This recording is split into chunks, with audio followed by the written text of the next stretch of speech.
हाय बच्चों, आपको पता है लास्ट ईयर से असर्शन रीजन और स्टेटमेंट बेस्ड क्वेश्चंस आने लगे और आपके वो हमेशा गलत होते हैं। बट अब मैं जो वीडियो बनाने वाली हूं उससे आपके सारे असर्शन रीजन क्वेश्चंस वो सिंपल होते हैं पर आप कंफ्यूज हो जाते हैं, तो वो सारे आपके असर्शन रीजन क्वेश्चन सही होने वाले हैं। आई प्रॉमिस यू, ध्यान से सुनिए। सबसे पहली चीज जो आपको असर्शन रीजन के क्वेश्चंस में करनी है वो ये पता लगाना है कि असर्शन का मतलब होता है उन्होंने एक स्टेटमेंट आपको दी है, रीजन होता है उस स्टेटमेंट के पीछे क्या लॉजिक है। मान लीजिए एक स्टेटमेंट उन्होंने दी है कि यार एंडोस्पर्म ट्रिप्लॉइड होता है, राइट। उसका लॉजिक वो ये दे रहे हैं आपको, वो इसीलिए होता है क्योंकि पोलर न्यूक्लियाई 2n होता है, मेल गैमेट 1n मिलता है तो ये 3n हो जाता है। अब आपको पहली स्टेटमेंट ये देखनी है, जब आप देख रहे हो असर्शन रीजन, क्या दोनों ही स्टेटमेंट ट्रू है। That is the way to solve assertion and reason. अगर आपको लगता है दोनों ही स्टेटमेंट ट्रू है तो लिखिए, राइट। ये पहली बात हुई।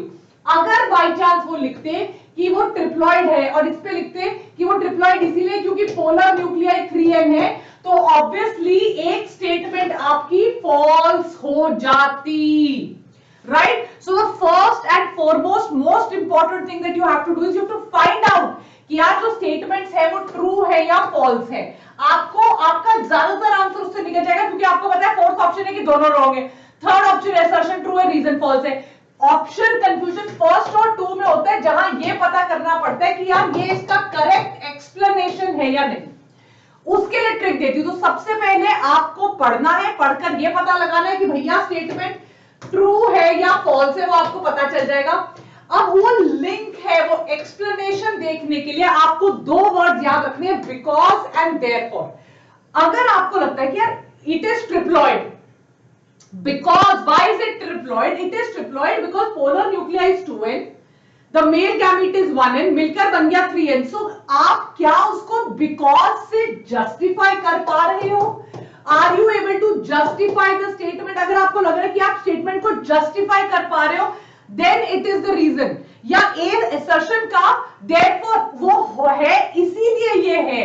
अगर आपको लग रहा है उनके बीच में लिंक है, वो एक्सप्लेन कर पा रहे हैं, वो रीजन है, आप उस स्टेटमेंट को हो सकता है दोनों स्टेटमेंट करेक्ट है पर उनके बीच में कोई लिंक नहीं है, उनके बीच में कोई एक्सप्लेनेशन, रीजन, जस्टिफिकेशन नहीं है, तो आंसर होगा two, that both the statements are correct but reason is not the correct explanation, right. So you have to link. और ये आपको कैसे पता चलेगा? जब आप एनसीईआरटी पढ़ रहे हो तो आपको देखना है जहां पर वर्ड्स इफ आए हैं, बट आए हैं, वो आपका एनसीईआरटी उसको कन्वर्ट करता है असर्शन एंड रीजन में। सो जब भी आप रीजन पढ़ रहे हो यू हैव टू, ट्रू अलग बात है, ट्रू आपको पता, but are they trying to explain जो स्टेटमेंट वो बोल रहे हैं। अगर मैं बोल रही हूं इंडिया डेवलप कर रहा है, क्यों? वंदे भारत ट्रेन इंडिया में आ रही है, राइट। अगर मैं देखूं तो इंडिया के अंदर इतनी ज्यादा जॉब अपॉर्चुनिटीज क्रिएट हो रही है, इंडिया के अंदर इतने सारे स्टार्टअप्स हैं, तो मुझे दिख रहा है इंडिया में रोड नेटवर्क इतना बढ़ रहा है। सो क्या मुझे डेवलपमेंट, तो I have to see a logical reason for that.